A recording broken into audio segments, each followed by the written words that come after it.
whoever you are, wherever you are, hope you are blessed and doing safe. Ladies and gentlemen, greetings, family. Of course, I'm tuning in. You see me without the glasses off today, but if you're looking for some opportunities, particular advertisement opportunities, then look no further at the link at the bottom to my email address. You can hit me up for advertisement opportunities. We are supporting and promoting your businesses here on this channel. You can also, if you would like to donate and subscribe to our Patreon, a link is at the bottom as well. So you have multiple ways in which you can advertise with the platform by emailing me when we go on do our live stream. You also have access to premium content, those that want to see premium content that you will not find here on YouTube or Facebook or Twitter, as I am suspended probably by now. You guys can check out the Patreon at link at the bottom. But advertisement opportunities, definitely email me, gavin.grich1@gmail.com for rates. And for the Patreon, it is the same as the YouTube channel. It is channel gboot2786. All right, I'll holla. Peace. Hi, I'm attorney Gavin M. Richard. Check out my latest book, The Commonwealth of Pennsylvania versus William H. Cosby Jr., The Destruction of Due Process in America. For approximately 2 years now, I have gone on a painstaking quest to investigate the rise and fall of an American icon, Bill Cosby. In the mid-1980s, there was not a star that was higher than Cosby. Advertisements with Coca-Cola, Jello, Kodak, along with the #1 television show for 5 straight years in a row. On Thursday nights, it was must-see TV on NBC. Cosby resurrected the genre of the traditional family sitcom that was once thought dead by television critics. He did this as a Black American with an all-Black cast and showed mainstream network executives in white America that it was possible to be successful without showing the worst in people. He also demonstrated the power that television had, as it can make younger people dream to be the best that they can be. However, like many celebrity stars, unfortunately, they all come crashing down, sometimes by their own fault, others not so much. In this book, I attempted to highlight certain things. We go in depth into both of his trials in 2017 and 2018, respectively. What if I told you that these criminal trials were politically motivated by an overzealous district attorney? Will you also be shocked to learn the attacks on Mr. Cosby did not start in 2014, but also in the 90s, not long after his attempted quest to purchase a major network? From where did all of these allegations of sexual misconduct come from?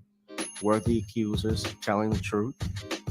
In the 2 years of research, with some help from others interested in learning the truth and facts about this case, we discussed both the legal reasons why his prosecution and trial were illegal, unwarranted, and also the possible personal motives as to why this may have occurred. Most importantly, we warn about the dangers of prejudice and why trial by social media, or mainstream media rather, should never be the norm. All this and more in The Commonwealth of Pennsylvania versus William H. Cosby Jr., The Destruction of Due Process in America. Available on Amazon this fall in Kindle and paperback format.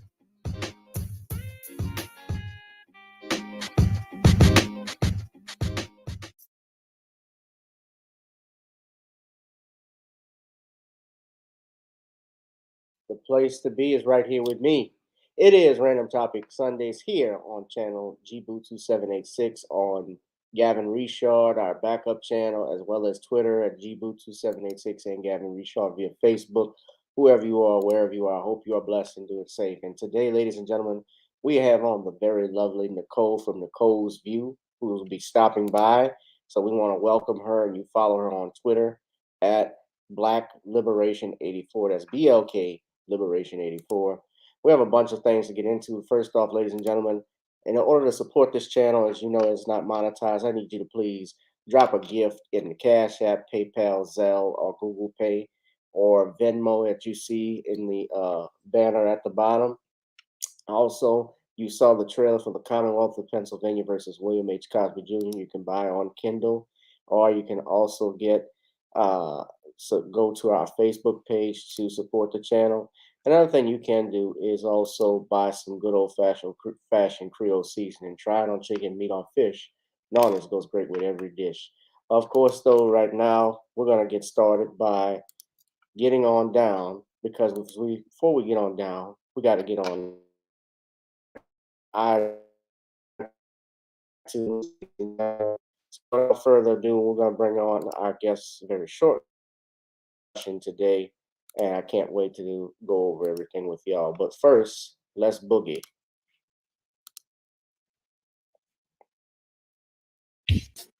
Girl, come on. Gotta dance to the beat, cause on the dance floor is where we'll live. Show me what you got.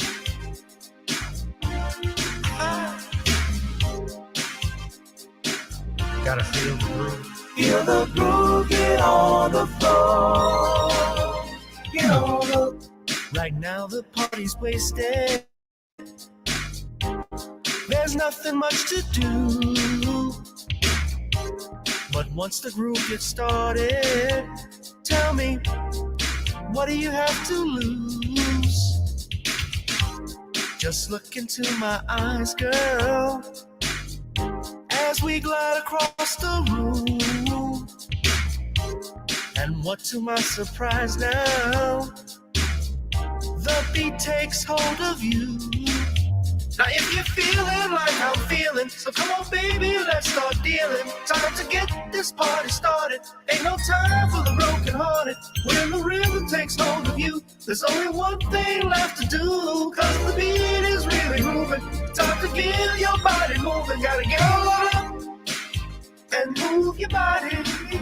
Cause when the beat is really grooving, it's time to feel your body moving. Gotta get on up and shake something.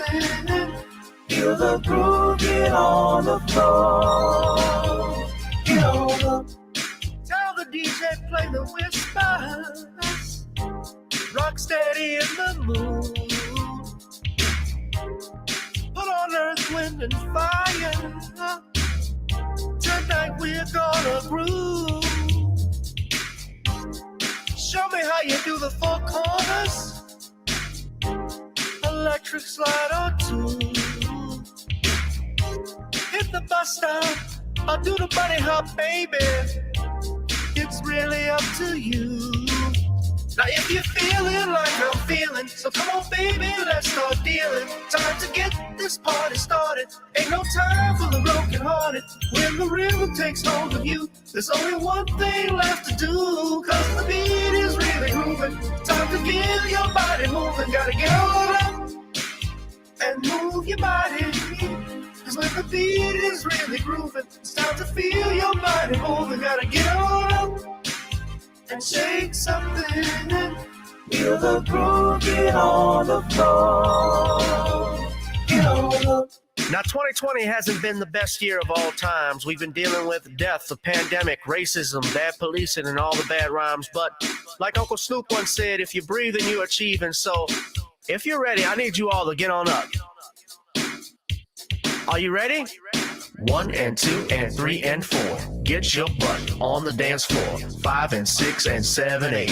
This jam we appreciate. We're gonna slide and step on the beat. On the dance floor is where we'll be. Feel the groove, get on the floor. Get on up And move your body. Cause when the beat is really grooving, it's time to feel your body moving. Gotta get on up and shake something.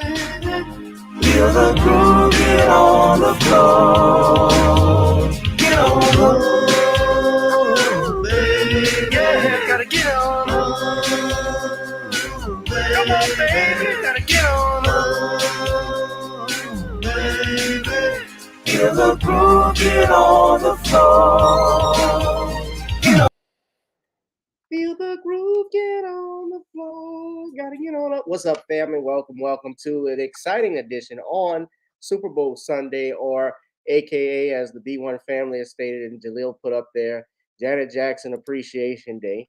Uh, welcome, welcome, welcome. Thank you all for tuning in. We're going to have a great show because we're going to bring in right now, without further ado, our very special guest, a friend of this show, uh, ladies and gentlemen, fellow YouTuber and content creator, and as always, Jackson or I should say fanatic, Miss Nicole from Nicole's View. Oh, how you doing, Nicole? You're looking lovely today, as Oh, always. thank you. Thank you. Thank you so much, Gavin. Thanks for that introduction. Hey, everybody. I hope y'all are doing well out there and happy Janet Jackson Appreciation Day. Yes, yes. Yeah, I see you got the Duran Duran shirt on. I saw your Twitter page. I was just looking. Nicole had some Duran Duran playing on it. I didn't know you were a big fan of them. Oh, yeah. I love Duran Duran. I mean, I love anything 80s anyway. 80s, 70s. That's my era or eras. So anything Duran Duran, Culture Club, I love all that stuff. Uh, Right. Yeah. so many. And I just want to, yeah, that's great. I love 80s stuff too. That's usually the best. And Yeah. I want to also just congratulate you too on, I know Taj has been on the show already, but I really enjoyed that broadcast that you had with him and Harvey. I got to talk to Taj. He's a real cool brother. And speaking of which, the Jacksons were actually here in New Orleans this past Friday for Family Ground. Yes, I think I saw that. Yeah, Tito, I believe it's Tito, Randy, and Jackie Yes. performed. Yeah, so Mhm. I unfortunately I didn't get a chance to go, but I'll tell him your dad stopped by. Yeah. Yeah, well, his aunt, Taj's aunt, who's Marlon's wife, is from here, so Right. which is cool. That Yeah, is cool. Shout out to Taj. yeah. Shout out to Taj. I'm sure he's watching, and Jaleel. All right, Jaleel. Uh, yeah, we got everybody. Bookie, Tyree, computer robots. And how's your family doing, Nicole? They're good. They're good. We are getting ready to celebrate my mom's 60th. Woo! It's supposed to be a surprise, but she's not on YouTube. So Trying to watch it. Okay, I'm about to say. yeah. Her birthday is Wednesday, but we're gonna have the party next Saturday. So we're just getting ready for that. But we're all good and got over the ice storm a week ago, and then it's burning up the following week. So that's Texas for you. But we're good. We're good. Yeah, yeah, that's good to know. Before we get into our regular topics, I just want to say and start by taking out the trash. And Nicole, if you don't mind, I know you really don't want to give too much energy to it, but I just want to talk about this for a few minutes because yesterday, well, I think it was yesterday, you were being attacked by somebody who we won't name, the pink elephant in the room. Let's just put it that way. And I saw it. I didn't care for it. Of course, I had issues with this person and another couple of individuals associated with him as well. And let me just say, Nicole, first off, you're always going to have haters in this business, uh, in life in general. Yeah. And somebody, especially a grown man that's attacking another female, uh, is a complete beta move. And especially when you didn't do anything to him, to that person that you would say stuff, it just shows the type of person. And this is somebody who you gave a platform to, Yeah. somebody that you invited and put on your channel. If you have an issue, I'll put it like this. If you got a beef with Tariq Nasheed, then you should go to the source of that beef and not anybody else. Yes. Because at first, Tariq Nasheed doesn't pay Gavin Reshaw's light bills. He doesn't pay my cell phone bills. He doesn't pay your bills. He's not in your life, but he's an individual like what I believe Reverend Jeremiah Wright said when he talked about Farrakhan, and he said Farrakhan was like F. Scott Fitzgerald, where people listen to him. They listen to him. Now, I don't have to be a follower necessarily. I'm not a member of the Nation of Islam, but I do give respect to Minister Farrakhan with stuff he says, because there's things he says I agree with, and the same thing with Tariq. Mhm. And what I'm seeing, because the man got money and you ain't, or you don't, I'm just seeing a lot of hatred that he's put up this museum and people were going back and forth about it. But hey, these are people, and this is the final point with that I'll say. These are the people who will sit and complain and talk about what another person is doing or another man is doing. But I got the ultimate question is, what are you doing? Yeah. What are you doing for the community? Right. I do. My reputation speaks for itself. I've traveled as an attorney across this state, representing people, sometimes getting paid nothing, Yeah. just so I could keep them out of jail. People that look like you and me. I work and mentor kids with 100 Black Men Association here in New Orleans. I give monies to people who are less fortunate. Right. And I don't give it, and I don't go and brag about the shit. You know why? Because a man doesn't do that. God knows Yeah. what I've done. Right. And that's something you, and that's the only thing that matters with you and God. So take a look at yourself in the mirror and see what you're not doing. But you will not attack me. But when you start making personal attacks, you're not going to attack me. You're not going to attack my friend here, because Nicole is basically family. Thank you, I Gavin. shouldn't say friend, my sister, because I don't like it. Yeah. And she's been nothing but kind when she's has people, her guests on the show. You know, look at Roland Martin and how he talks to his guests. Yeah. Yeah. Go there and watch it. But if you got a problem with her, you coming for everybody, because people were not standing for that yesterday. But be a man. Don't have your wife fight for you, and speak up for yourself and take your issues to the real person instead of going at other people. Nah. Yes. Well, like I said yesterday, I didn't want to, I wanted yesterday to be the day I get it out and be done with it. But I'm not going to go on and on about it for the most part. I think it's counterproductive. I think it's useless. You know, when I got on this platform, I did not want to engage in beefs with people. I saw that, you know, even before I got on here, you Right. know, the whole Black man versus Black woman, you know, gender warring. I mean, just being messy to be messy. You know, I don't just go after people for no reason. Okay. That's not who I am. There has to be something significant, something that you're doing, something that I can call you out on, and you will be addressed with that. I don't need to go out here and just pick fights with folks just to be doing it. If I'm calling you out, there's a reason I'm calling you out. I don't discriminate against people. Okay. That's not who I am. If you are acting like a clown, you will be addressed as a clown. If you are acting like a fool, you will be addressed as a fool. So, you know, I may not be everyone's cup of tea. That's fine with me. You don't have to watch me. You don't have to follow me. You don't have to do anything, support me, anything. Because, you know, I get it. Everyone is not going to be Tariq's cup of tea. And that's okay. But what's not cool is for folks to be slandering, for folks to be sitting up here, you know, going to his place of business. I mean, this gets creepy. This gets stalkerish. This is giving me Yolanda Saldivar, Selena. This is weird. Like, dude, if I don't like someone, I don't like you and I let it go. Unless there's something, you know, if I'm working on something, it depends on the assignment, put it that way. Okay.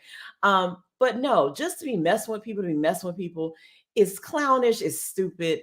And there's way more things to be concerned with and dealing with other than nonsense. And like I said, after, you know, yesterday, I got it all out. I'm moving forward. I don't care what you say about me, as long as you don't slander me and as long as you don't take it too far, because there's somebody in the back watching. Just always know that. So, and I'm just going to leave it at that. I thank you, Gavin. I thank all of y'all for supporting me this long. Same to you. It's not cool. Cut it out. Stop it. Get a life. right, and we're not gonna give too much attention to it. Yeah, But it is what it is. yeah, it is what it is. But I will just say this last thing: there are a lot of people on YouTube. There are fellow people I know who have issues with Tariq.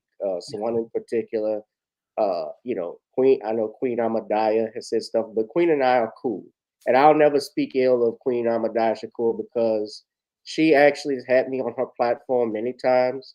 I got followers because of her, so I'm forever grateful to her. She and I communicate. And you know what? And same thing with Judge Joe Brown. I've been on his platform a lot of times, and Judge has said stuff, some things I don't agree with, but there are a lot of things I do agree with. You know why? It's because there is something, an element of truth that I take from him because he does have history there. This is a man who was a judge. This is a man who actually said that, especially since it's Black History Month, that James Earl Ray didn't kill Dr. King. So you want to somebody, and they tried to kill him, by the way. So he's somebody I'll listen to. Of course, you might have to put a filter up a little bit, but Yeah. I'm never, you shush your 5 punks. But there's the smile. Yeah, maybe I might do Nick Nolte later for you. But and voices because I'm dealing with Max Katie.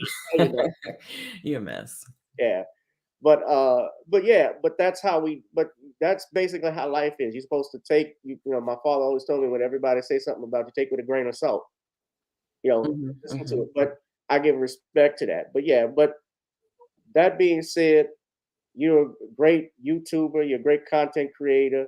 Keep pushing. So and you've done more than what a lot of these individuals who are complaining have done in their life. So and you've done more in just 10 minutes than probably what they've done in their life. But that being said, we're gonna get into our topics. First thing I want to say, since it is Black History Month and it is Super Bowl Sunday, I know it's I know y'all call it we call it Janet Jackson Appreciation Day. But before that incident that occurred, this was Super Bowl Sunday 35 years ago. Since it is Black History, I do want to put this up. Doug Williams, ladies and gentlemen, was the first African American, first foundational Black American, as some of you may say, to actually start in the Super Bowl, but not only start in the Super Bowl and win. Okay. Doug Williams was the 17th overall draft pick by the Tampa Bay Buccaneers on May 2nd, 1978. And what a lot of people don't know, he actually took Tampa Bay to the NFC Championship, I believe, in the 1979 season. Of course, he had to deal in the 70s. He had to deal with a lot of racial issues. He actually, and despite taking them to the NFC Championship, I believe he got cut by Tampa not too long afterwards. Nevertheless, he was close friends with Joe Gibbs, who eventually became the head coach of the Washington Redskins in 1981. And in 1987 or 86, he actually selected Doug to be the backup for the Washington Redskins to back up to Jay Schrader. And on January 31st, 1988, Williams led a 42-10 victory over the heavily favored Denver Broncos in Super Bowl 22. Now, Doug, of course, is a graduate of Grambling University. We're not going to hold that against him because we know Jaguars rule the nation. Southern Jags. But the Zachary native broke records that still have yet to be broken, including 4 touchdowns in 1 quarter, 4 passing touchdowns. He actually held that record until 2 years when Joe Montana broke it, I believe, in Super Bowl 24. He threw for 18 out of 29 passes for 340 yards with 4 touchdowns and 1 interception, and was the Super Bowl MVP of the game. So, since it is Black History Month and the Super Bowl Sunday, we acknowledge Doug Williams, the first Black quarterback to win a Super Bowl, ladies and gentlemen. So, and of course, here they have a list of all the other Black quarterbacks who have played in the Super Bowl. Outside of Doug, Steve McNair, Donovan McNabb, Colin Kaepernick, Russell Wilson, Cam Newton, and Patrick Mahomes. Of course, now I bring this up and these are all the Black quarterbacks that played in this. Well, Michael Vick didn't play in the Super Bowl, but I think he was on the roster at the time. I would remember that. But but I bring all of this up because today Patrick Mahomes and Jalen Hurts, who you just saw, they've been touting about this because it's the first time in Super Bowl history that two black quarterbacks are going to play in the Super Bowl, and that's great. Mhm. But what does that actually get us now as black people? Because we celebrate a lot of symbolic things. Yeah. We are so caught up in symbolism. Right. And going into our first topic, for instance, and how this ties in, Kristen Clark, who I was watching, shout out to the Black Authority, he did a story or was reporting on this news that Emmett Till's relatives are suing to have suing to have a warrant enforced against Carolyn Dunham Riot, the woman that is at the center of the Emmett Till murder. And Kristen Clark is the first black woman to be an assistant attorney general, I believe, in the Civil Rights Division. If I'm not mistaken, that's what was touted, I believe, because she's a member of the Zetas, and there was a flyer on Brother Black's channel where he was talking about that. Now, this is Miss Clark. Now, as many of you know, I have written a letter to the Attorney General of Mississippi. I believe her name is, I can't think of her first name, but I believe it's Finch. Mhm. I think so. Yes. I tried to have her, I wrote a letter to her asking about charges being brought, Lynn Finch, that's her name, Mhm. about the enforcement of this warrant. Because as most people who may or may not know the law, that if it's a murder charge, if I'm not mistaken, and every law is different, but even in Louisiana, if the punishment for is capital punishment or life imprisonment, you need a grand jury. Whereas I don't know, not familiar with Mississippi, a prosecutor could still, if I'm not mistaken, go and seek an indictment. If someone, even if the grand jury doesn't pick it up, they can still do that. Here, in this case, Emmett Till's family is still trying to pursue justice nearly after 67 years since his death. Now, I'm going to play a video from CNN that's okay, it was here. That's from CNN as the family is still fighting for justice. Ladies and gentlemen, we're going to play it here. And Nicole, I'm going to get your thoughts right afterwards. So it's a 3-minute clip. Okay. I just hope the advertisements aren't long. That's boring. Let's go. Let's go.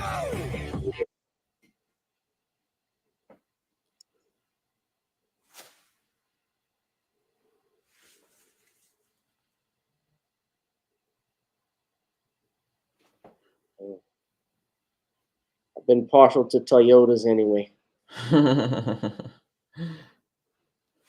Toyotas and Lincolns. Yeah, I have a Lincoln. Yeah. Yeah.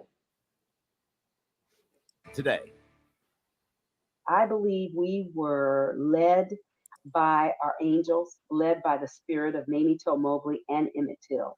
For 67 years, the family of Emmett Till say they have been seeking justice, not just for the 1955 murder of the 14-year-old black boy whose tortured and disfigured body helped spark the civil rights movement, but for what led up to that murder, his kidnapping.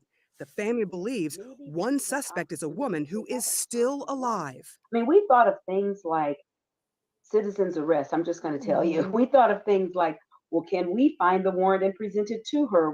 If authorities aren't going to do this, what can we do? Till's cousins, Deborah and Terry Watts, decided to go searching for the warrant, one authorities over the decades never found in their investigations. There were cobwebs across all of the boxes, dead bugs. I'm going to stop it. It wasn't that it was never found. It was that it was never enforced. Right. They had it there. That was signed by a judge. They knew it was there. Dust. We had to get chairs to even search on different levels for the documents. We did have gloves and masks as well, but we were definitely determined to find it no matter what. push through. 2 men were acquitted of Till's murder by an all-white jury, though they later admitted to the killing in an interview with Look magazine. The case against Miss Roy Bryant, who now goes by Carolyn Bryant Dunham, was never tried. We reached out to Dunham and have not heard back. We think this is evidence, this is new evidence that no one had ever searched for, and we were able to find it. It was unbelievable. It was overwhelming. We all cried. We were in also a state of shock, speechless in some instances. Wow, the moment was very, very, very overwhelming. I had to look at the warrant several times just to make sure that it was real, that it actually read Mrs. Roy Bryant on it. Though she was never arrested or tried, in 2007, after the Till case was reopened, Bryant's case was brought in front of a Mississippi grand jury. That grand jury did not indict her. A majority Black grand jury did convene in Greenwood, Mississippi, and they declined to indict Carolyn Bryant Dunham. What do you make of that? We're not sure why they declined to indict her, because there was enough evidence there to indict her. The investigation had been done. The Watts say their whole lives they have lived with Mamie Till Mobley's haunting cries for justice and the images that horrified a nation of their cousin Emmett Till's body lying disfigured in an open casket. It was a scene his mother insisted showing the world to expose what racist hate truly looks like.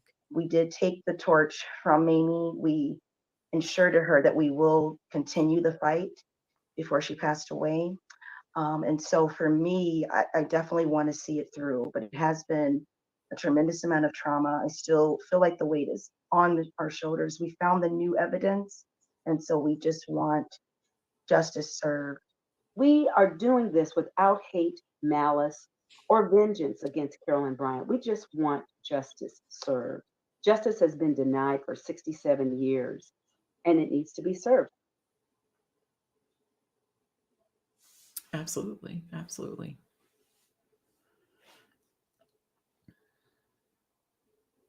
You're muted. You're mute. Justice has not just been delayed, it has been denied. Right. And I support these cousins of Emmett Till, and definitely want to lend my support. Even as a criminal defense attorney, let me just say, this is me supporting due process.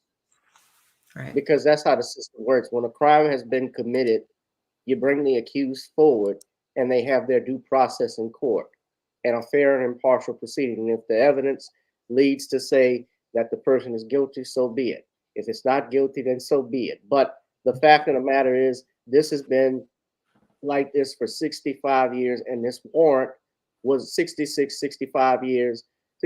to 67 years, excuse me. And this warrant has never been enforced. Right. That's the problem. And we have a civil rights division that has a Black woman that is in charge of that division. And they announced, I believe last year, there was not going to be any charges with this. And before people say, well, Carolyn Bryant is old, Carolyn Bryant Dunham is old, she's, there's no sense in it. They have locked up Nazi war criminals. Mm-hmm. As recently as of last year, they wheeled a 100-year-old Nazi war criminal on a stretcher Yep. to the courthouse with his oxygen mask. Absolutely. So the Jewish community, and we can say a great positive thing about them is they look to seek justice for what happened to them. They don't do all of this, let's go out and forgive and forget and hug, and we're going to have a party, we're going to throw a block party. They don't do that. No. Justice is not just for the dead, justice is for the living. That's why when you get arrested, the title of the citation is always State of Louisiana versus such and such. The people versus O.J. Simpson, or the people versus Bill Cosby. The reason they had that is because it's against the people. Of course, we know how that's not a shot at those two gentlemen, but I'm just telling you, but that's how the law works. It's about the people, and our people have been denied justice, and we're always told to forgive and forget. But Nicole, from what you saw, your thoughts on the efforts by the family to get this woman prosecuted? Absolutely. I am, of course, 110% behind this family. It is it is barbaric, it is evil, it is grotesque how no one was held accountable for this young boy's death. To this day, they will sit back and pretend like, you know what? Sorry it happened, but it is what it is. But like you said, Gavin, you have folks in the Jewish community who will not rest until anyone that was connected with the Holocaust is dealt with. And what happened to Emmett Till is an absolute disgrace on this country for not holding anyone accountable when they know the people who were involved, they know the players involved, and a double. I'm so disgusted with the grand jury, this majority Black grand jury. I'm sure they're probably scared. They're probably most likely scared. They don't want for them folks to come for them. So that's what that was. Some things, you know what? If you want to come for me, come for me. I'm going to fight because that's what we're supposed to do. We're not supposed to bow down and say, you know what, it's in the past. Let's just leave it in the past. No. Emmett Till was murdered and he deserves justice. I don't care if it's 100 years from now. He deserves justice. Period. Right.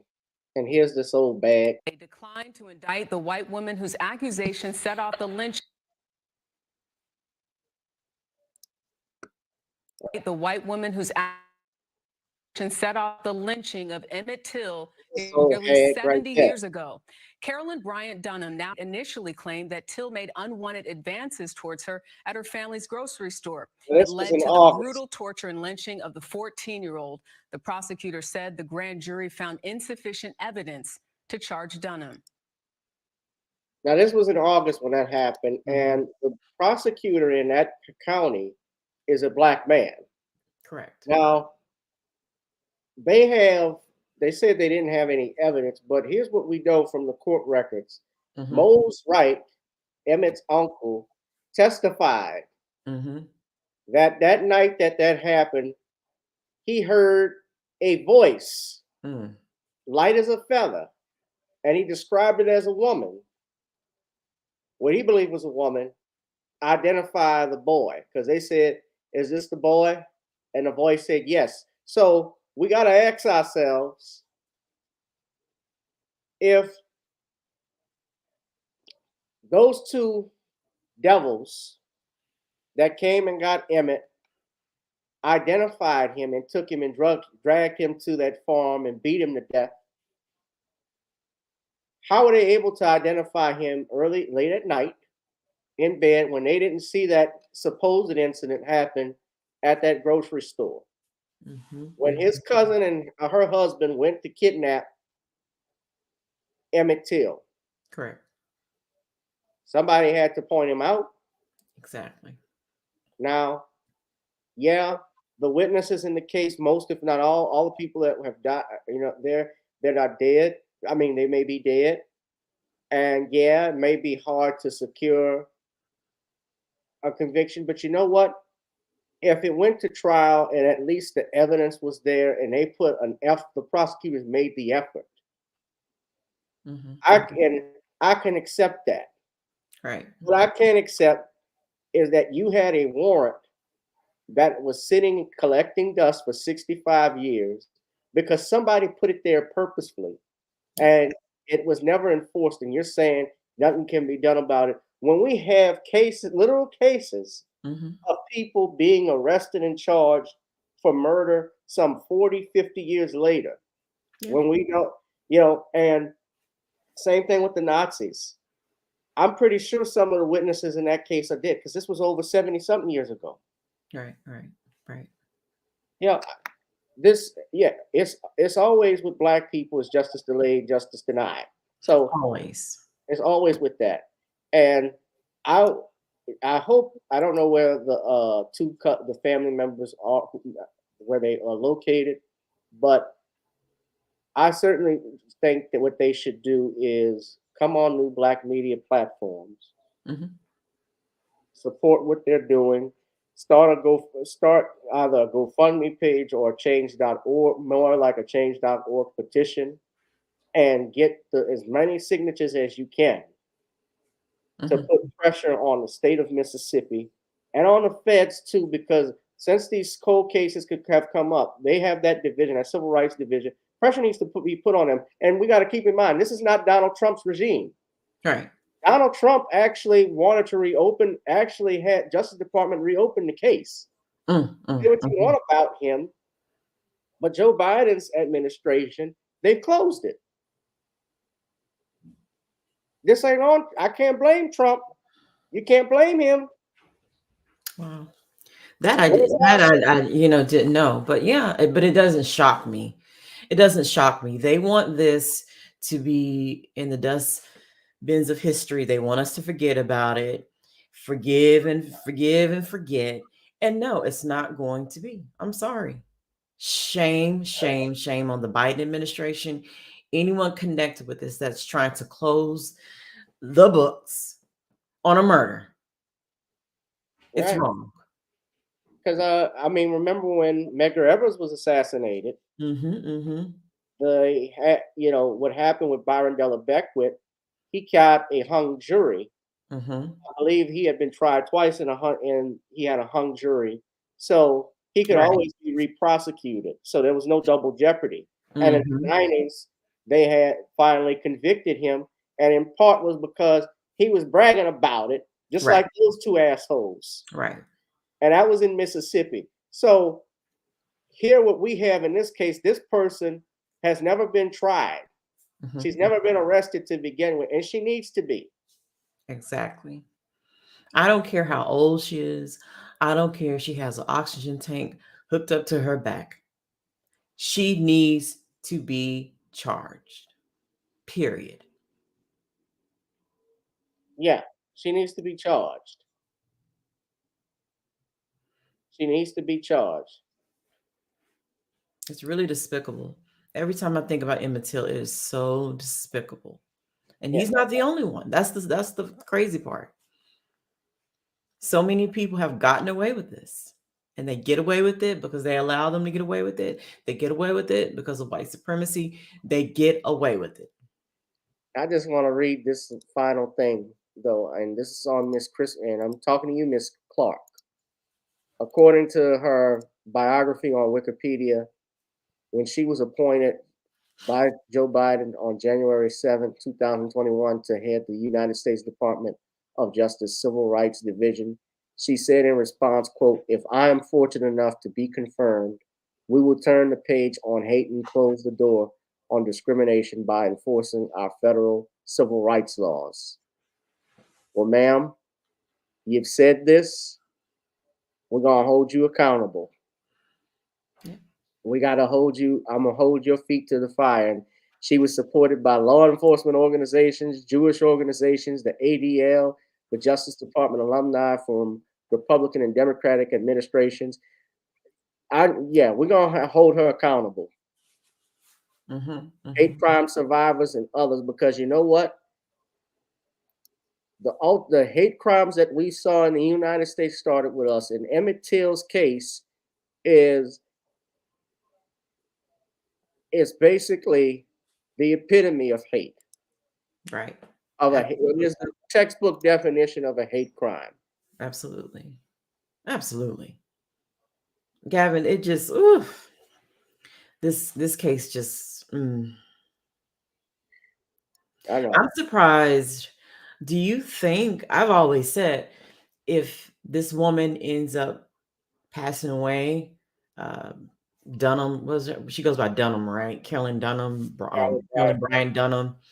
If she ends up passing away, I mean, even if not, have they ever sued the state of Mississippi, like the government? Like, has this family ever gone after them I think, financially?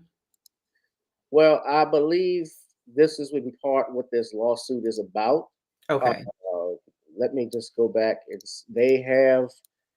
I know Mamie Till, of course. I don't believe that they ever actually sued the state for that because, number one, I think it would be difficult for them to show some type of show at least some type of liability as to what happened and who was responsible. But remember, this document was never supposedly was never found. Right. So they found have that to go on. Recent. Right. Well, they only found it recently. Right. Right. So they only found everybody just found it out. Of course, there were other people we know for a fact other people knew about it. Correct. They had to have known, especially back then. The sheriff at that time decided not to enforce it. So what the family has done from reading this article on AP News, Till's cousin, who you saw, Patricia Sterling of Jackson, Mississippi, filed a federal lawsuit on Tuesday against the current LaFleur County Sheriff, Ricky Banks. Okay. And the suit is being made to compel them to serve the warrant. So I don't believe that this is they're asking for monetary damages of anything like that. I think what they really want, and you heard us say it, is that this woman be brought to trial. Right. Force their hand, basically. They have to do this. Force their hands. Force their hand to do what they're supposed to do. Right. Because this was it's a judge's signature. It was legal. It should have been enforced. And the attorney, now very interesting. I'm just reading this here. So it was Roy Bryant and J.W. Millam who killed Emmett when they confessed that what they did in Look magazine. But now I'm looking here. The attorney for Till's cousin, his name is let's see what his full name is. His last name is Walker. But it says here, I'm just looking here. It says here, Walker stated that Friday, the South has a history of cases of violence that were not brought to justice until decades later, including the 1963 assassination of Mississippi NAACP leader Medgar Evers, for which white supremacist Byron Dealer Beckwith was convicted of murder in 1994. But for Carolyn Bryant falsely claiming to her husband that Emmett Till assaulted her, Emmett would not have been murdered. It was Carolyn Bryant's lie that sent Roy Bryant and J.W. Millam into a rage, which resulted in the mutilation of Emmett Till's body into an unrecognizable condition. The main thing is, and they got to put in there, is that the warrant has her name in there. She was allegedly, and I have to be careful with my words, allegedly at the scene. So, yeah, you're absolutely right, Jalila. No one had an issue prosecuting Cosby at 80 years old. No, and charged him with a crime. And we're talking about the statute of limitations having been expired. No evidence, nothing. No evidence, no DNA kit, no rape. Read my book, you'll hear all about it. But they sent him. They went after him. I mean, they're even going after dead people. Rick James' estate got sued. Yep. All of them. When Kobe Bryant died, I mean, his body wasn't even his body was still not even cold. His daughter, you had people calling him a rapist. Who's that actress? And she got the nerve to go and she was messing with Marilyn Manson. Evan Rachel Wood. And shout out to that sis, and shout out to Kyra, what's the actress? Kyra. She's the voice of Penny Proud. Kyra Pratt. Kyra Pratt. Yeah, Kyra Pratt went at her.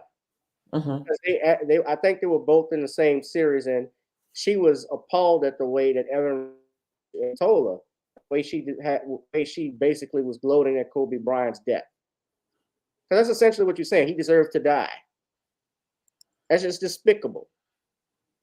You calling somebody a rapist, and basically you're minimizing the deaths of all the other people that were in there. So if some of you are happy and rejoicing that Kobe Bryant died, you're happy his daughter is dead too? Sick. And other people that were on that plane? And the other people in that chopper? Yeah. It was a helicopter. Yeah. Yeah. We know what you mean, man. Yeah. It's sick. People are sick. That indeed. I'm gonna leave the article in the comment section for everybody to go to. But Nicole, I definitely, hopefully, we can get in touch with this family. I would definitely reach out, perhaps through their attorney, and I'd love to have them come on the broadcast. I think that would be great. And you know, this is where your Ebony and Jet should be at. You know, I know that those magazines have ceased, but they would be doing the damn thing. Absolutely. And now it's up to us to continue that. Absolutely. It's up to us. John Johnson would roll in his grave to see the state of his magazine. Yep. But hit that like, share, and subscribe button, ladies and gentlemen.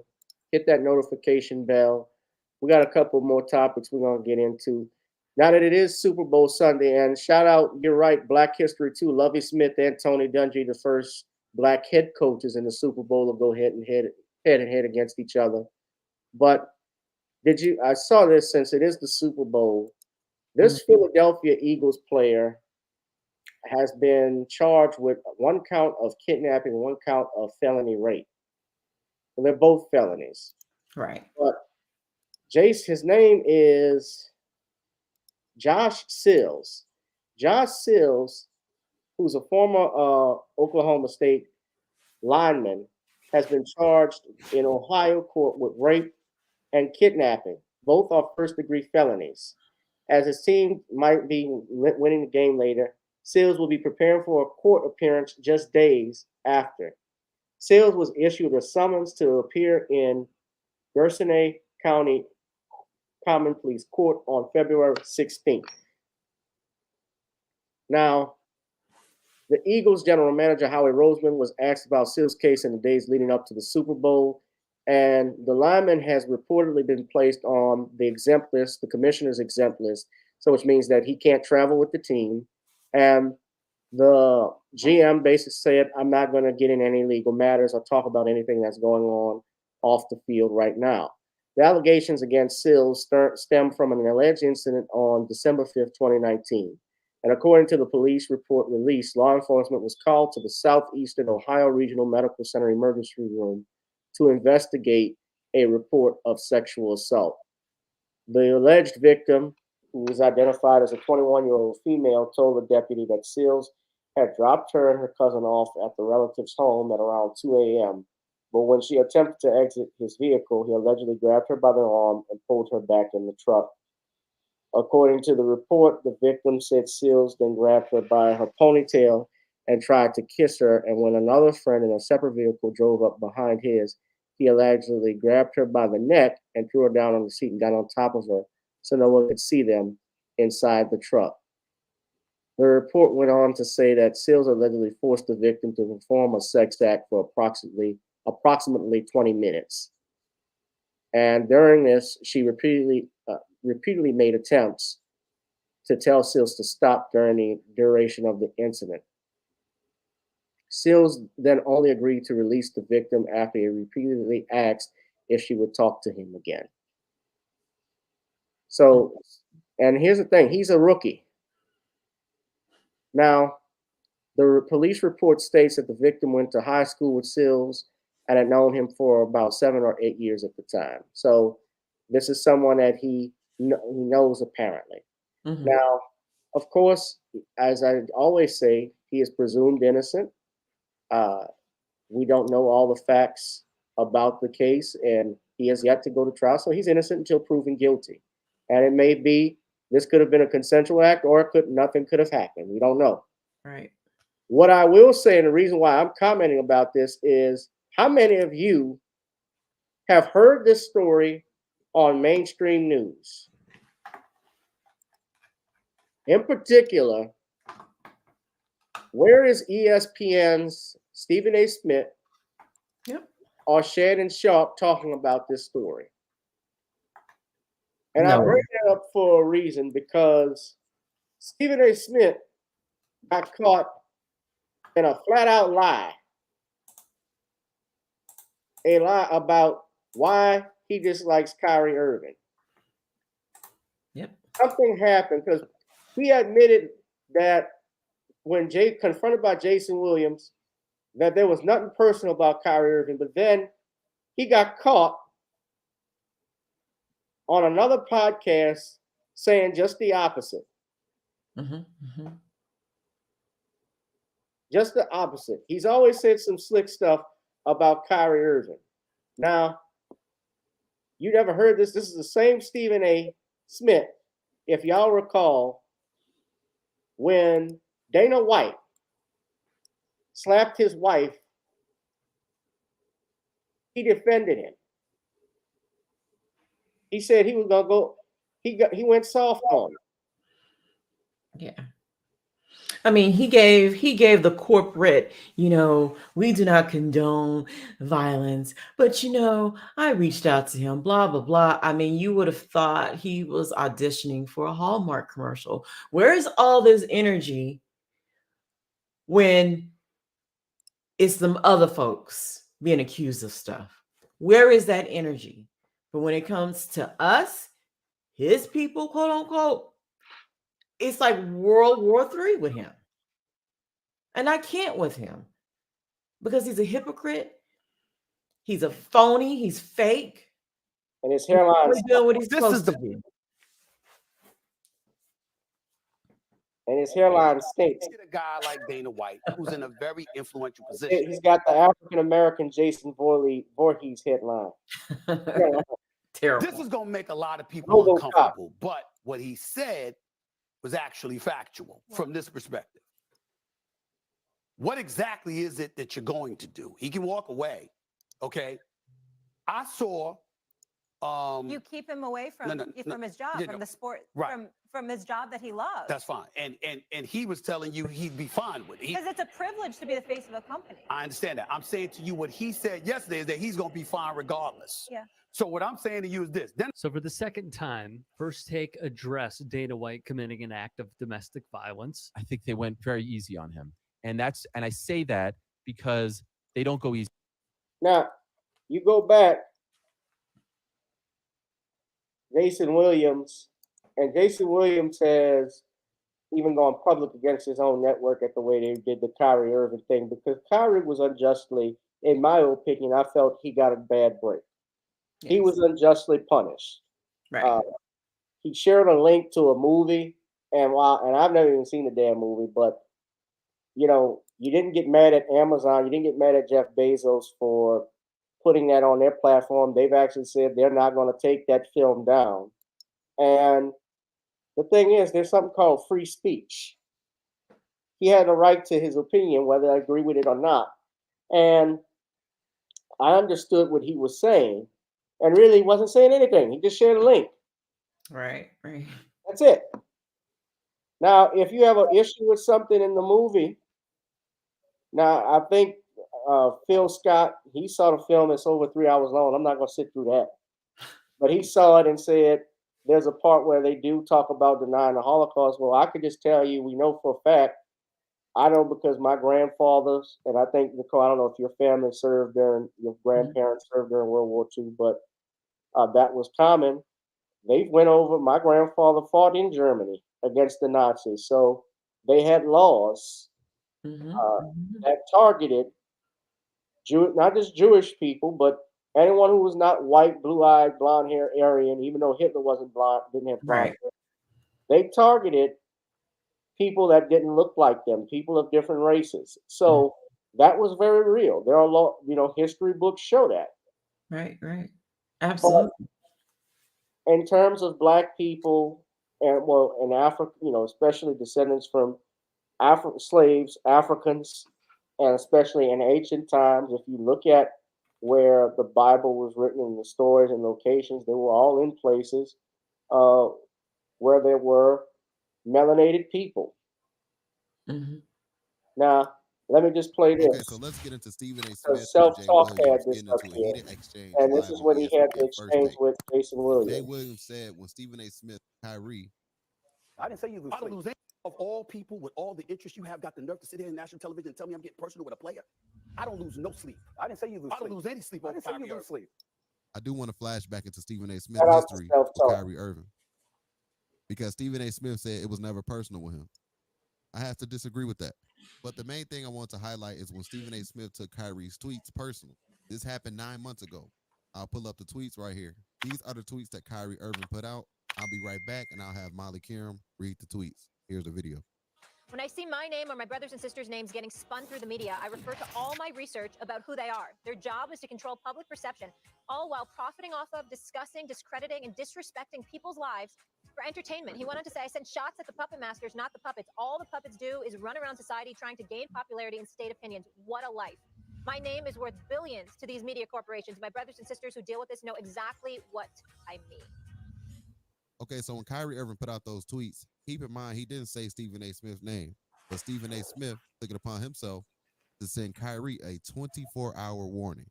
Let's check out that clip right here. There's a lot that happened this year.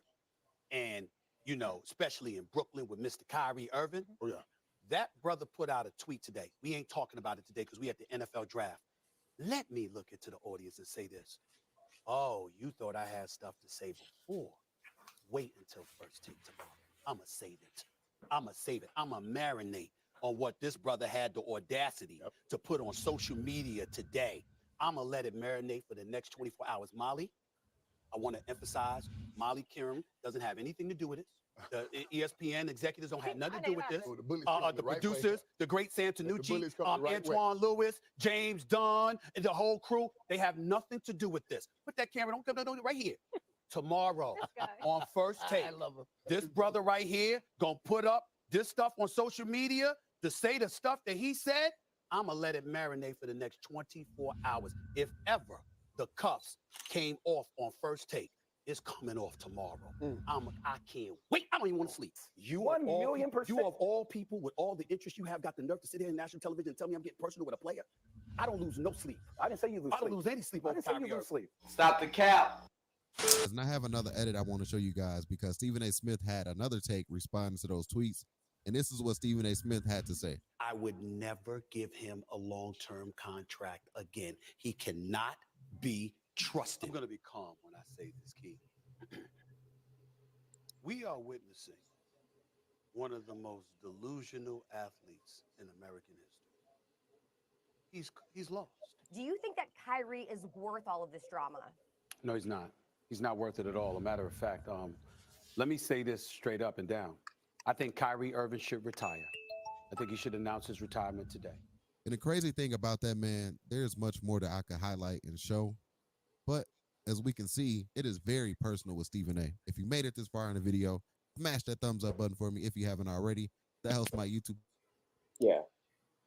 Oh, yeah. So he's clearly, it's something clearly personal with these guys. And Yeah. like, and just to be clear, when I mentioned Josh Sills, I typed ESPN and Josh Sills so everybody can see. And you see here in Google, I put Stephen A. Smith. There's no reference to any video, anything where they're talking about Josh Sills. The only close thing you will see in association with that is you might see, for instance, this. Eagles offensive lineman indicted for rape, kidnapping. There was a Twitter announcement from ESPN, NFL on ESPN, where they say he was indicted on one count of rape and one count of kidnapping. But we don't hear that from these bootlicks. And look how far you have to scroll. Yes. Just to find that. That's on purpose. Yeah. They're hiding this. Now, if he was black, this would have been everywhere. Woo, yeah. He would have been the number one trending topic on Twitter. Absolutely. Right now. Absolutely.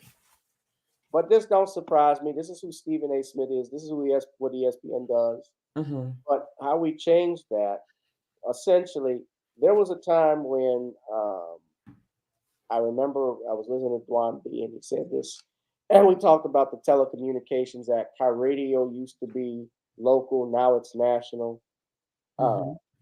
Personalities. We need personalities. We need Black-owned sports channels, networks in particular, that doesn't just focus on someone and attacking them personally. They look at what sports, which can you do on the court. The man got traded to the Mavericks and frankly got the last word against his bosses, his former boss, Joe Tsai, and frankly, I'm happy for him. I'm happy for KD. They even tried to pit them two against each other, and that didn't work. Wow. Yeah, they kept it professional. So Yeah. if you got some final things you want to say about it, Nicole, you can go ahead. Well, yeah, like you said at the beginning, everyone is innocent until proven guilty. But like you said, there is a blackout on this guy, and I don't care if he's a rookie. You would think that would be one of the main reasons why you talk about it. You have this guy, who has this privilege to be in the NFL, and no one's talking about this. Like, it's just swept under the rug, like it doesn't even matter. And that's going to be their excuse. Well, he's a rookie. Doesn't matter. He's on a team. What, the Eagles? The Philadelphia Eagles. Thank you. And they're in the Super Bowl. Yep. And this is not a hot topic. This is not everywhere. Okay. We know what y'all are doing. They're hiding the story for the Eagles. And just with him being who he is, come on. Read between the lines, folks. And even if they wasn't in the Super Bowl, they still would be hiding it. But they're doing it even more so because they're in the Super Bowl. No negative press. Yeah. Basically. I got one final topic, and I shout out to Computer Robots. He wanted to ask me and ask you a question about the Proud Family skit on Slaves Built the U.S. and notice in the comments section there was white supremacists that were angry. I'm just actually looking at it, but I'm not gonna play that because then my video gonna get this live stream gonna get taken down. Even if I show a picture, oh, you're showing Disney stuff for free. Yeah. Yeah, but I get what you're saying, and yeah, they're all upset about it. It was the skit about slaves built this country. Yeah. Yeah.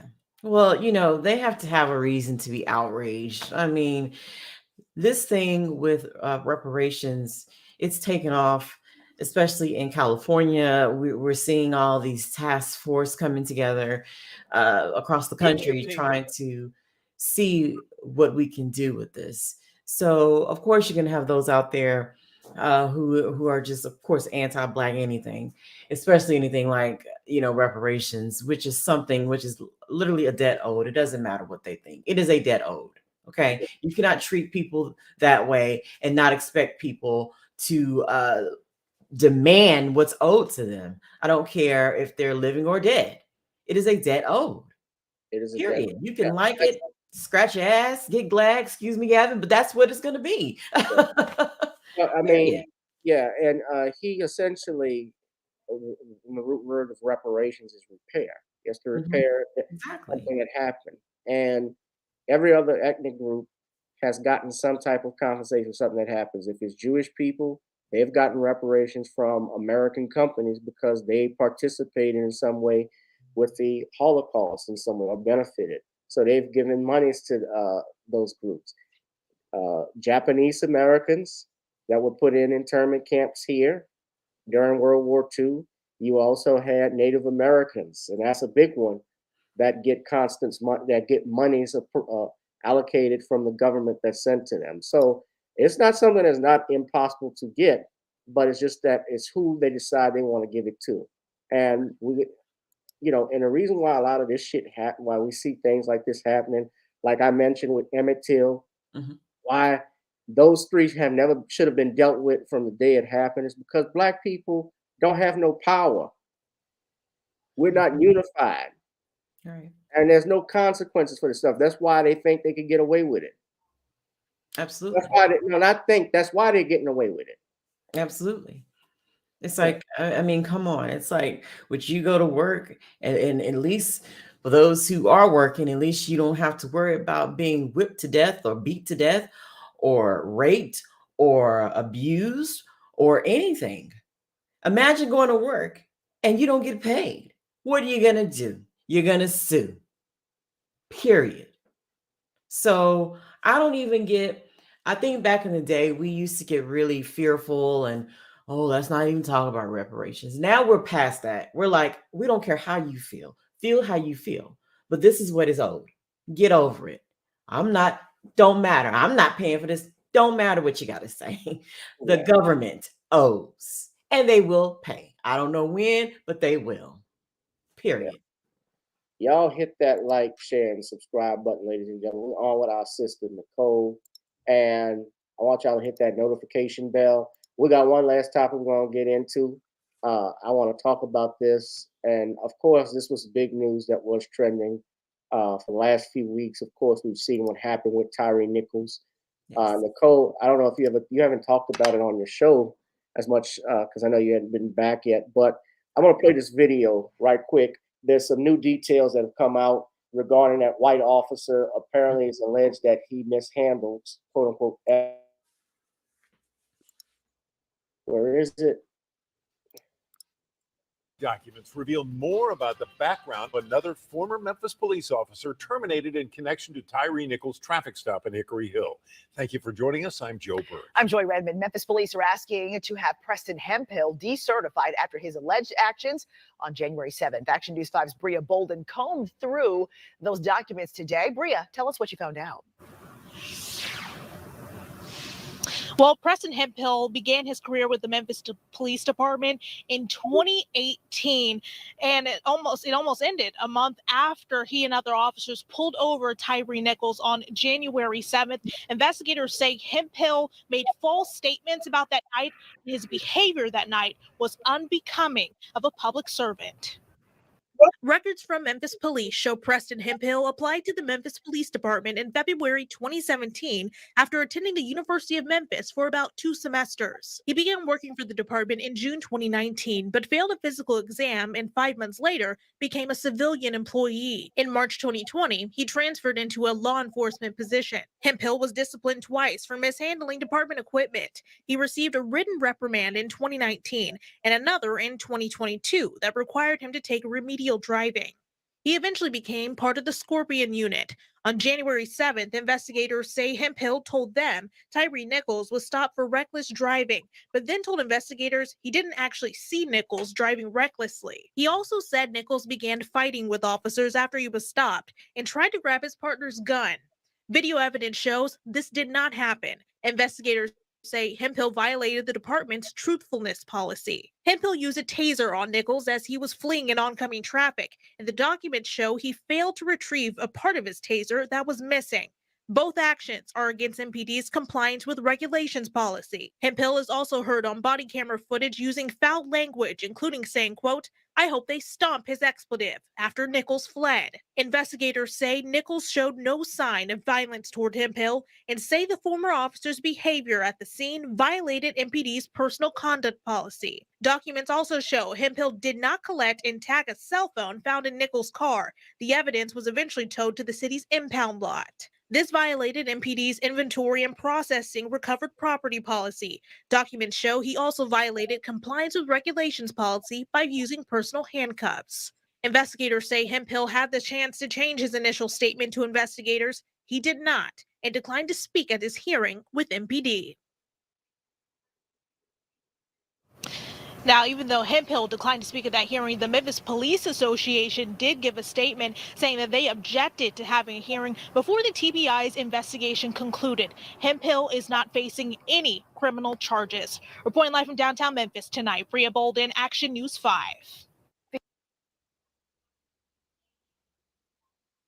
Now, I got something very interesting. So, more as we talk about that, so that's the white cop. That was the white cop that stopped Tyre. Well, he didn't stop him, but he was the one that was on the scene and made that remark. I hope they stomped his ass when he fled. But now I got something else to show you, some more, of course, disturbing news and information. I just learned, and I talked about this Tuesday, that it was proven true that one of the officers had taken a picture of Tyre's bloodied body and sent it to several individuals, including one unknown female, which is why that rumor was spreading that this seemed like a personal attack. But I'm reading here from afro.com. They, and especially said some of these officers were, or former officers, I should say, were Omega Psi members of the fraternity Omega Psi Phi. Well, it's being reported, and I just read that the organization has expelled these men. which good. Yeah. They officially, yeah. The Omega Psi Phi fraternity, as was reported here, has officially listed, if you see at the bottom, Emmett Martin III, Tadarius Bean, and Desmond Mills Jr. to their list of publicly expelled persons. So they are no longer associated with any chapter of Omega Psi Phi. Now you know, Nicole, Bill Cosby is an Omega, as is Andrew. Mm-hmm. Andrew, Jesse Jackson, Steve McNair, the late Steve McNair, Ray Lewis, Shaquille O'Neal, a bunch of people. Right. Ricky Smiley. So I brought that up because they were, of course, when this happened and it was learned that these men were, one of the members, I believe, was the president of a chapter. Mm-hmm. Their name was getting dragged into it, so they had just expelled them. But they're doing a decertification process, I believe, so that these men can never become, even if they are acquitted, they will never become police officers in that state again, if I'm not mistaken. But there's some more details, and I'll just play one last clip, and then I'm going to let you have the floor. This is coming from Fox 8 out in Fox 8 for us. It's my Fox 8 because this is the local affiliate, but this is The city council passed. Imagine if you lost that child at the hands of the law.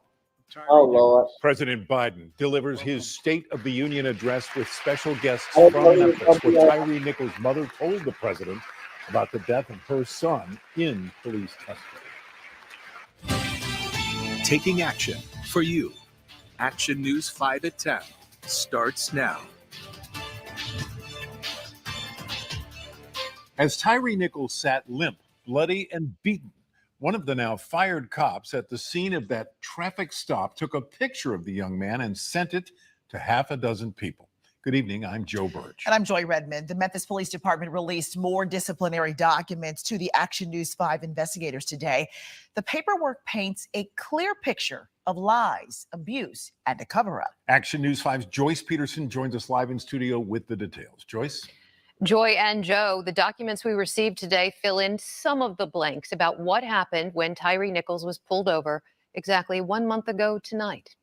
MPD investigators determined that all 5 of the officers displayed, removed, or disabled, removed, or failed to turn on their body cams.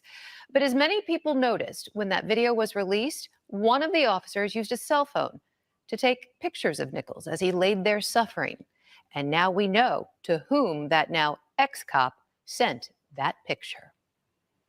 Memphis police decertification documents show Demetrius Haley forced Tyree Nichols out of his car using loud profanity and wearing a black hoodie over his head. You never told the driver the purpose of the vehicle stop or that he was under arrest, said MPD investigators. Police body cam video showed Nichols, a young man who loves skateboarding and taking pictures of sunsets, never used any profanity or displayed any violent threats toward the officers. Yet Emmett Martin said Nichols tried to grab his gun, yelling at him, expletive, put your arm behind your back before I break it, and I'm going to knock your expletive, the expletive, out. Martin said investigators kicked Nichols at least 3 times and punched him in the face 5 times. Desmond Mills Jr., according to the documents, used his baton to strike Nichols 3 times and pepper sprayed him twice. The MPD said when Mills and his supervisor talked to Nichols' mother, Ravon Wells, that night, they did not obtain her contact information and refused to provide an accurate account of her son's encounter with police or his condition. Now to Tadarius Bean, who admitted to striking an unarmed and non-violent Nichols with a closed fist 2 to 3 times in the face. You held Nichols by one of his arms while your partners pepper sprayed him, then excessively struck him with your ASP baton, read the MPD documents. And Justin Smith, the only officer to give a written statement to investigators, said he was supposed to be on desk duty that day because of an injured knee. Even though no one else requested medical assistance, he wrote, I immediately made a radio call that medical should be sent. Smith also wrote the suspect was violent and would not comply, which every video from the scene showed was not true. And the documents confirmed confirmed Demetrius Haley used his personal cell phone to take at least 2 pictures of a badly wounded Nichols propped up against a squad car. MPD said Haley texted those pictures to 6 others, including 2 police officers, a civilian MPD employee, and a female acquaintance. We also learned Haley was on a call during the traffic stop. The person on the other end heard the entire encounter. And bystander video, MPD confirmed for the first time, showed all the officers laughing, bragging about the beatdown,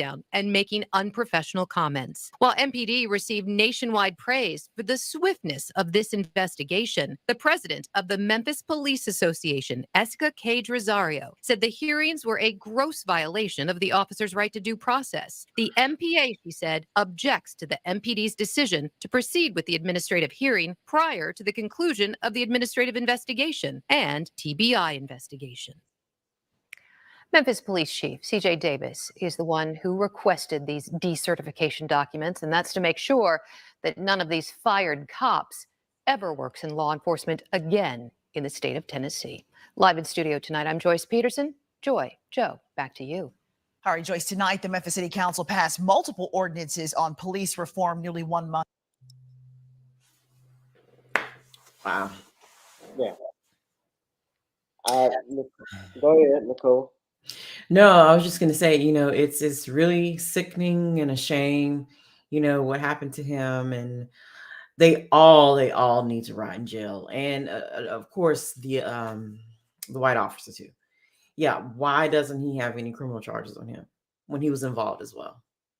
Well, I will say this to that you can't probably get a murder charge on him because at the scene of the initial, there was 2 different incidents. Of course, the initial stop and then what transpired at, not around where Tyre Nichols actually lived.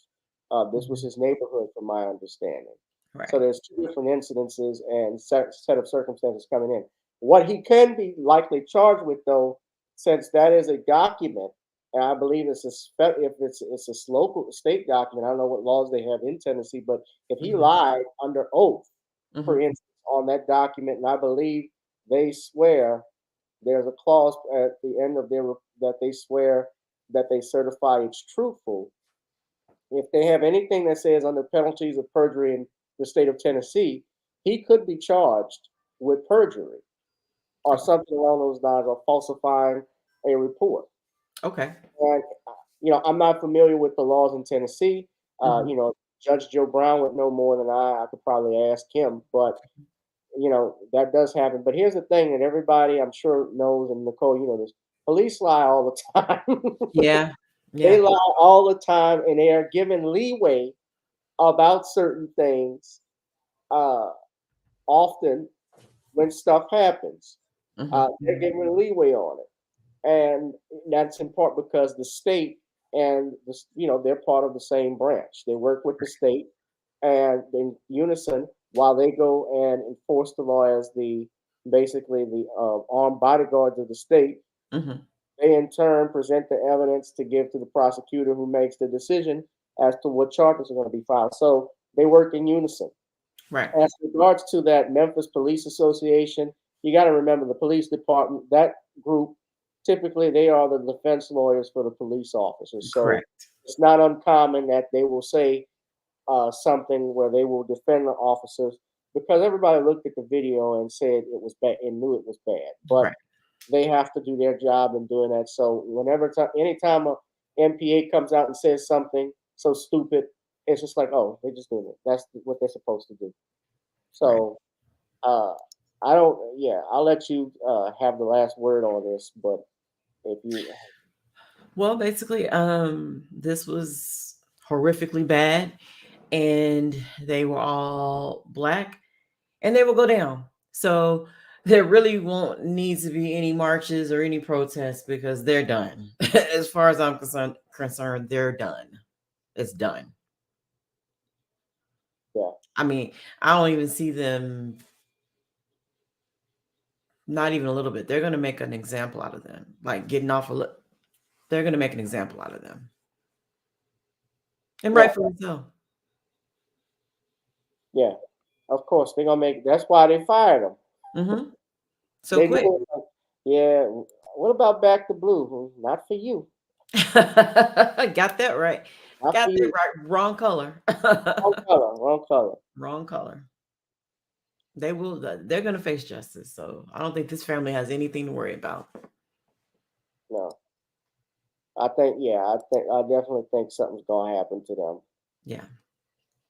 Absolutely. Well.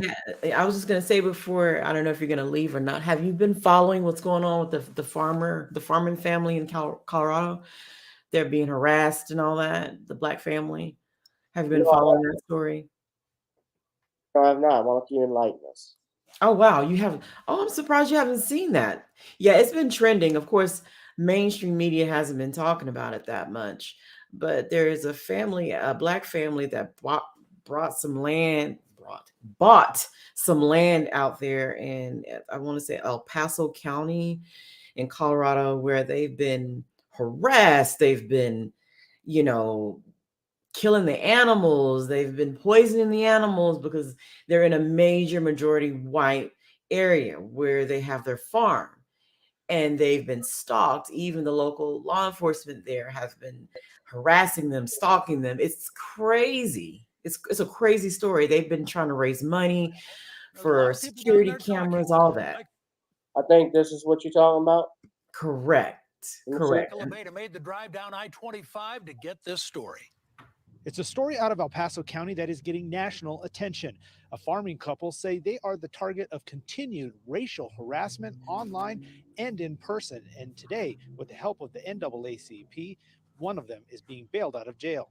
Courtney and Nicole Mallory say they own a ranch encompassing 1,000 acres in El Paso County. They first made headlines a few weeks ago when their story was posted on a digital outlet. They say that, among other things, they've been harassed and their property vandalized. We are stalked, we are harassed, we are chased, we are followed. There's been spray paint where they put on items on our home. El Paso County Sheriff's Office won't talk on camera, but they say in the past 2 years, they've responded to more than 170 calls for service that involve the individuals in the article. They say they will release legal documents and body camera upon request. We've made that request, but we're still waiting to receive those documents. Courtney Mallory was arrested Monday on a warrant for felony stalking, and after spending the night in jail, his bond was set at $6,000. On Tuesday, the NAACP is planning to post bond for Mallory, and he will be released. This is a complicated story. We'll continue to talk to Courtney and Nicole, as well as try to get our hands on those police documents. We'll continue to update you as this story evolves. In Colorado Springs, Mike Alaveta, covering Colorado First. Because we spent a heck of a lot of. Okay, so they're being harassed because they're like the only Black family in that area. Correct. They bought that land fair and square, and they have been living in a pure nightmare the minute they got it, apparently. I posted on my Twitter account a video of Courtney documenting where one of the cows was poisoned. It's horrific. It's horrific. Just awful. I said the ranch hand was murdered. I'm sorry. The ranch hand was murdered. It's a cow. One of his cows they killed, but they were like poisoning their animals. Even one of their dogs, I believe, they poisoned. I mean, it is getting like. No, but I'm saying they're saying that an actual person was murdered on the ranch. Not a person. They're animals. Oh, okay. Their farm. They're animals. Oh, their ranch helper was. I'm hearing. That's what they're saying. The ranch handler was murdered by the chickens. He was murdered on their property by. I don't know what he means by that. He might have been in the his body might have been found where the chickens are. If that's what he's trying to say. Okay. But yeah, so if the ranch hand was murdered. Okay, I didn't hear that. I didn't know that part.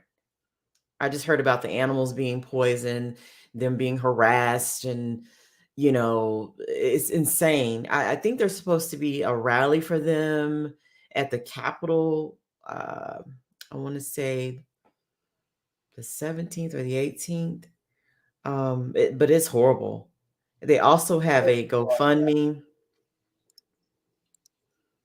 That's raised over $166,000 so far.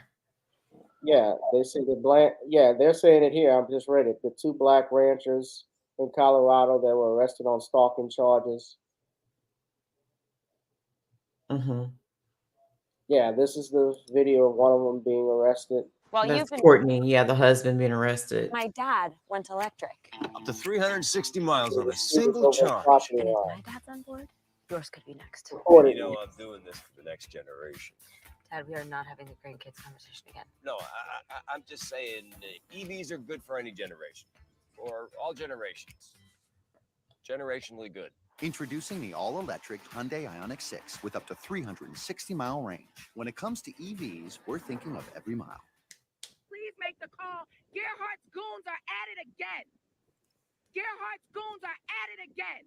Farming while black in America. Farming while black in America.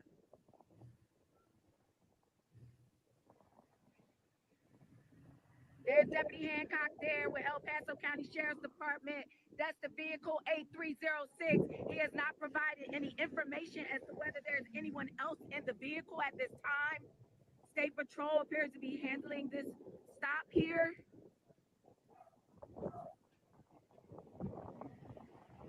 Are you okay? You okay? My dad went EV. It's electric. Okay. Pull ourselves up by our bootstraps, right? Stop complaining. Work hard. It'll all go away. Yeah. It will never be a problem. Yeah. Bullshit. Yeah, so this is the ranch hand who was found dead in the chicken coop back in 2021. Wow. I didn't even know that part. That's the animals. Yes. The animal looks like he was cut open. No, he's rotten. This looks old. So corpse was rotting. Bastards. Yeah.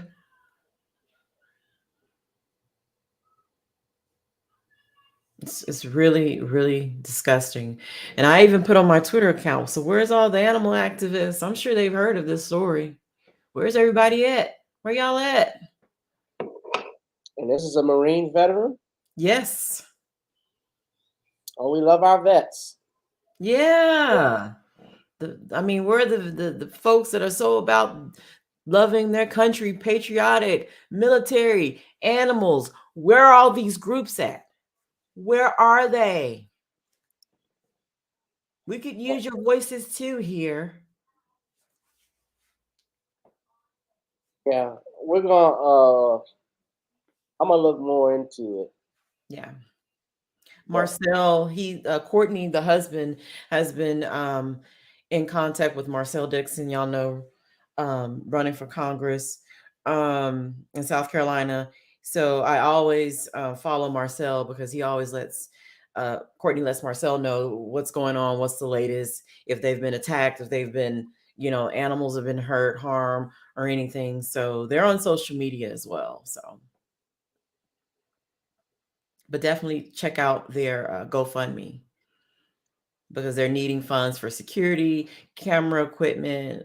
Everything. They may need like 24/7 round the clock security because they are being racially, is racial terrorism, what's going on down there. And for them complaining so much and trying to get help, they're being attacked for it by local law enforcement there. Yeah. I saw this video. I don't know much about it. This is the last thing I'm gonna just show. Okay. Yeah, we definitely gonna support them. But this was on Twitter. Did you see this? These No. This is at a school. It looks like, and he pushes this girl down. Wow. I've seen similar videos like this, but this is crazy. And the TA that's right there. Look at her. She's not. It's a black woman. She's not doing shit. Wow. Now I don't know where she was, and she's not here clearly when this happened. Yeah. But Lord, I couldn't be that baby's father. Oh my God. I don't even have to be a father. If Yeah. I saw it, I'd have knocked his ass out. Cold. How you do that to a kid? You just pushed her to the ground and then pick her up like she's not like nothing. Unbelievable. I don't know where this happened at, but I saw this trending. Yeah, Mm.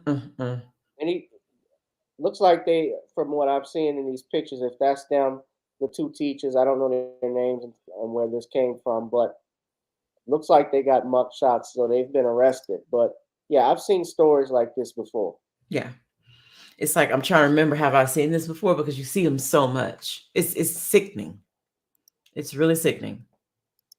You just not need to start laying hands on them. Yeah, at this point. Yeah. Because ain't no way. Ain't no way. Yeah.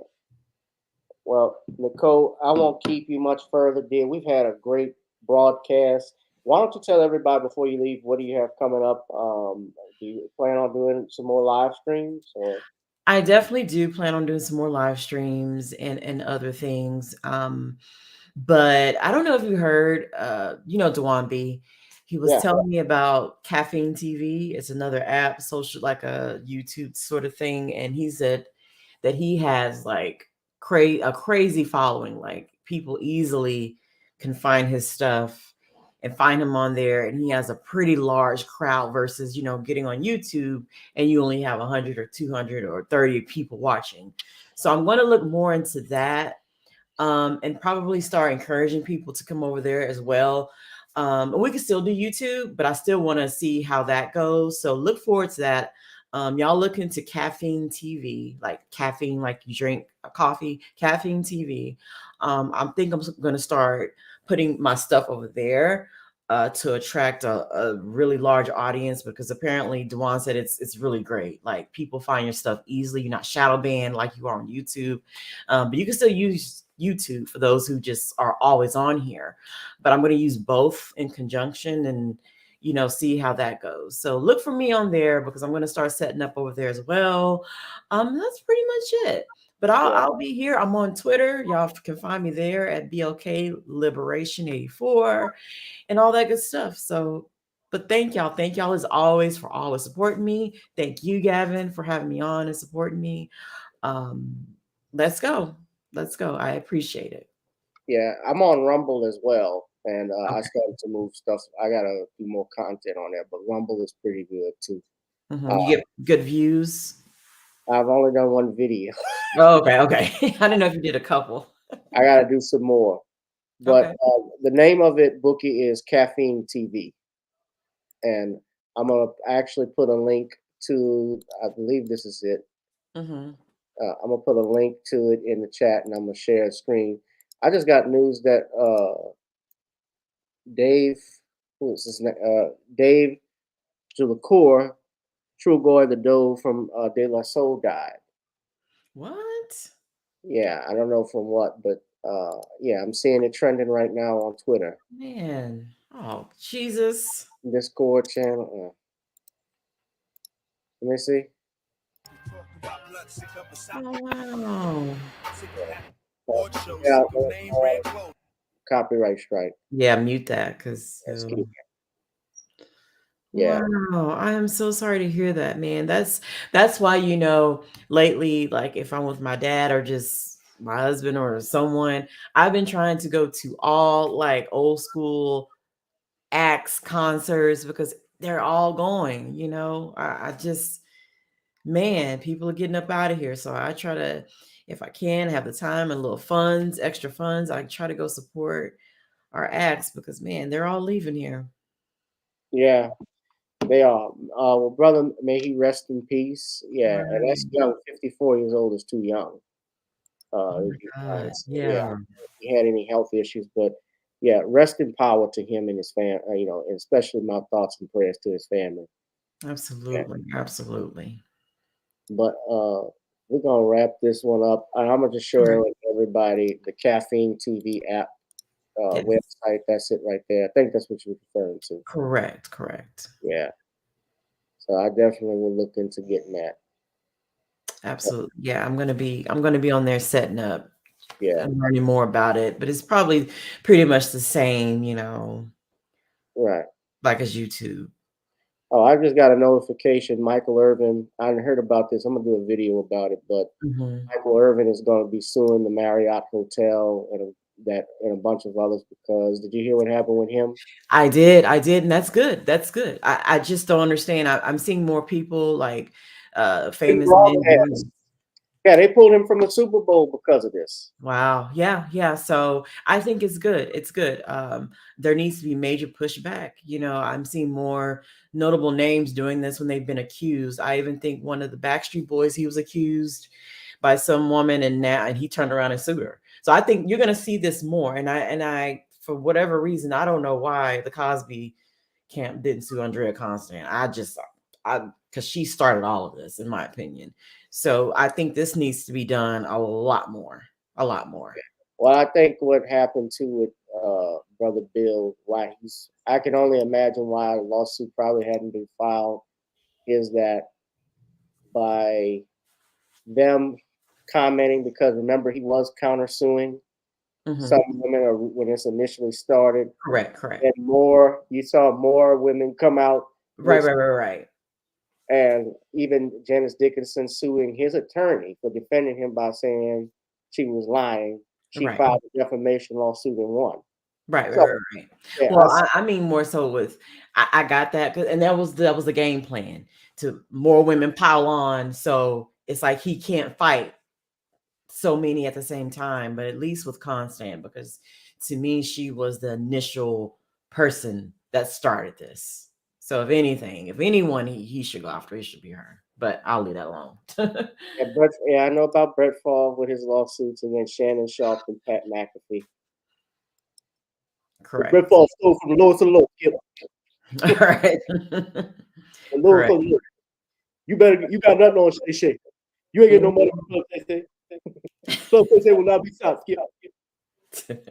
That clown. Yeah. Well, I'm gonna do a separate video on that on Brett Favre too, so that'll be interesting. But So y'all hit that like, share, and subscribe button. Show love by going to Nicole's chat. And Gavin, I'm so sorry. Happy birthday. I don't see your post on Facebook. I meant to tell you that. I don't even see your post. You didn't? I don't see your post at all. Like I'm on your friends list, and I don't even see your post. You didn't get the alert that it was my birthday, February 7th? Maybe I didn't see the alert, but I'm saying I don't see your post at all. I should see your post, and I still would have caught it. You know? Right, the timeline. Yeah, I don't see it at all. It's just weird how Facebook does. Like half the people I don't even see. You know? So happy birthday. Thank you very much. It was a good birthday. I appreciate it. Yeah. Awesome. Okay. Yeah. Good. Had some cake and some food. Right. Yeah. Hey. Birthday is every month, so I don't just celebrate it the February 7th. I celebrate it all month. So. Right. You hold the whole month. And we got Mardi Gras coming up, so that makes it even sweeter. So. Right. Fun. It's fun. Y'all support Nicole. Go to Twitter at Black Liberation 84. Subscribe to her Twitter account and her YouTube page. Nicole, I want to thank you again. Thank you. Thank you for the support. Thank y'all so much. Great seeing y'all too. Thank you. Go and buy The Commonwealth of Pennsylvania versus William H. Cosby on Kindle. That is a must read. Absolutely. Also, yes, you can support me also by going to NornisCreoleBlends.com, ordering some Creole seasoning, fried on chicken, meat, or fish. Nornis goes great with every dish. Nicole can tell you because she's got a couple. And it's good, and I've used it. It's really good on my meat. So that's what's up. And of course, I've asked everybody, since the channel's not monetized, if you can, to contribute to this channel by going to the links at the bottom, to the places at the bottom. That's a great way to support me. And check out my music, such as Video Soul and Gotta Get On Up. And since we've gotten on down, ladies and gentlemen, it is now time to get back on up and enjoy the rest of the week. Happy Janet Jackson Appreciation Day, aka Super Bowl Sunday. Enjoy what your families eat and be merry, ladies and gentlemen. That's it for us. Good night, good evening, guys. Be safe and be blessed. All right. Goodbye. Bye, Gavin. All right, Nicole. Thank you again. You're welcome. Peace, family. Girl, come on. Gotta dance to the beat, because on the dance floor is where we'll meet. Show me what you got.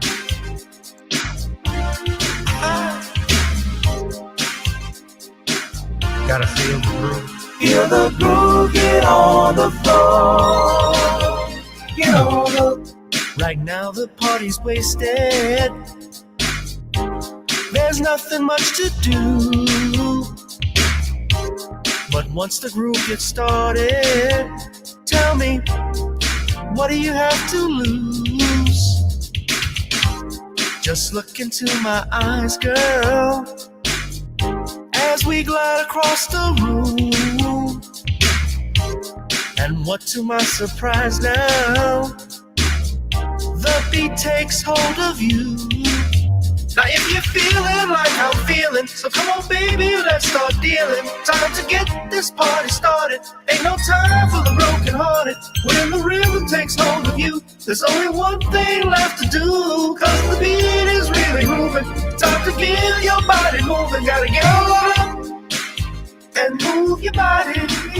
Cause when the beat is really grooving, it's time to feel your body moving. Gotta get on up and shake something.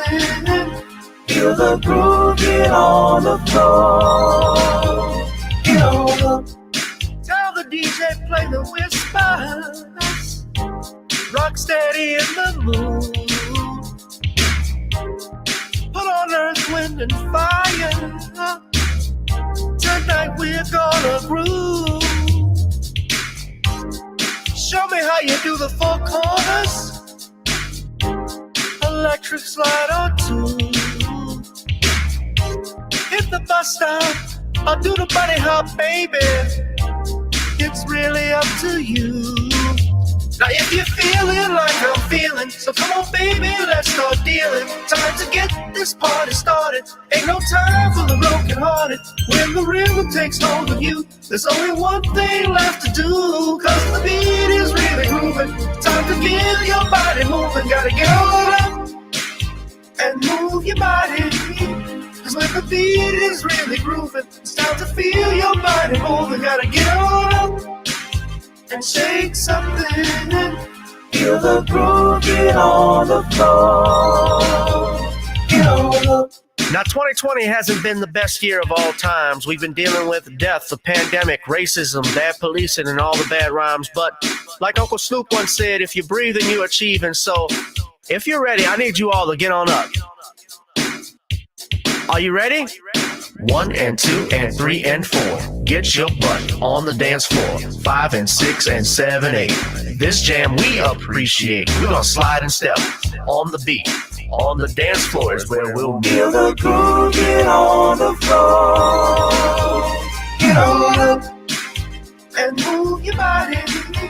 Cause when the beat is really grooving, it's time to feel your body moving. Gotta get on up and shake something.